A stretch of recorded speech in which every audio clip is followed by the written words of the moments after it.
This year, I was finally able to break the ice, as SeaWorld would put it. It may not be to the likes of other additions to the chain, but it's a great new attraction. This is going to be my official review of Icebreaker. Let's get into it.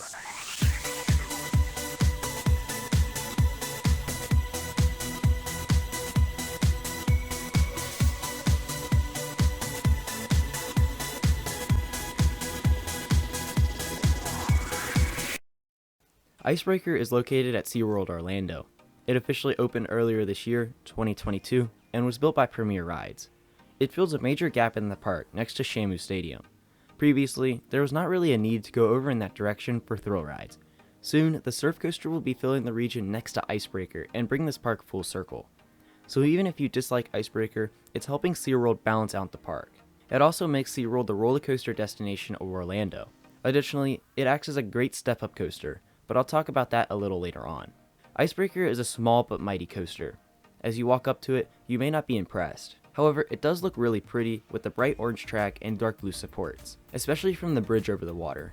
I would say this coaster has a lot of good path interaction. That comment does have to wait until the surf coaster opens though, because some of the paths are closed for construction. Walking up to the entrance, there is a nice sign, but the queue is nothing special. Pretty much one big cattle pen. I do really like that you can see all the parts of the transfer table though. Watching it operate is good to pass the time in the queue, and I think it's pretty cool.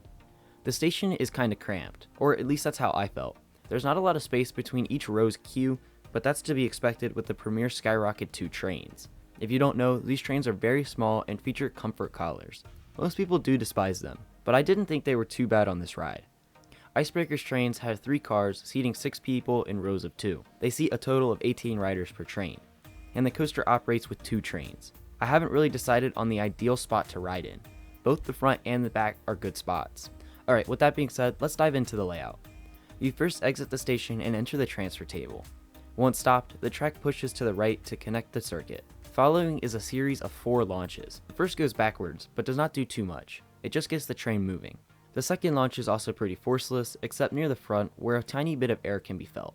This one goes forwards and climbs about halfway through the top hat. Now the launches start to get real. Moving backwards, you fly up onto the airtime hill and climb that vertical spike. The back row is insane for this part. Then you finally launch forward for the last time. By this point, you might be bracing for a crazy whip and transition. While I think I over-anticipated, there was still some really good force. The airtime is felt through the whole train, but it's definitely best at the front. The transition up into the top hat is also pretty snappy. At the top of the top hat, the front crawls over the top and the back flings over trying to catch up. That's where the 2 experiences are the most different to me. The rest of the layout is pretty quick. You dive down from the top hat, banking and turning to the right. You rise straight into a back-to-back airtime hills. They are good, but nothing on the right is going to be like that last airtime hill on the launch track. This is followed by a bank and sharp rising turn to the right. There is some great force here.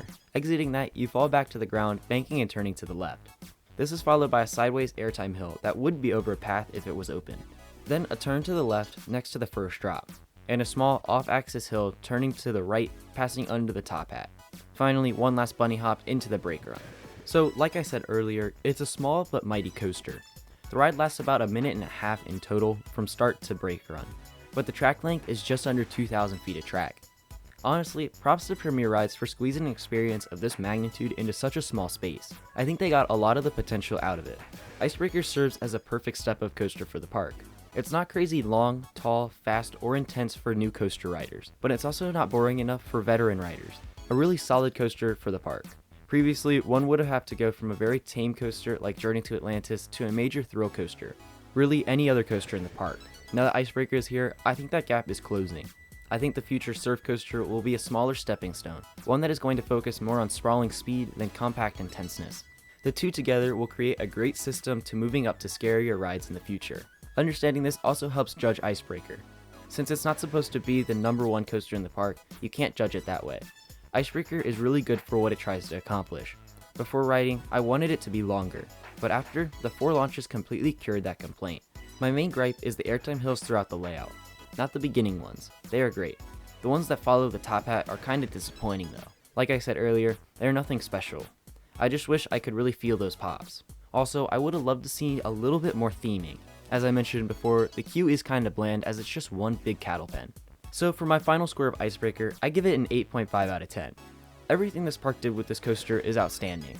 Getting picky, I have to point out the airtime hills and really the theming. They are the weak points of this coaster, but that's all I can think of.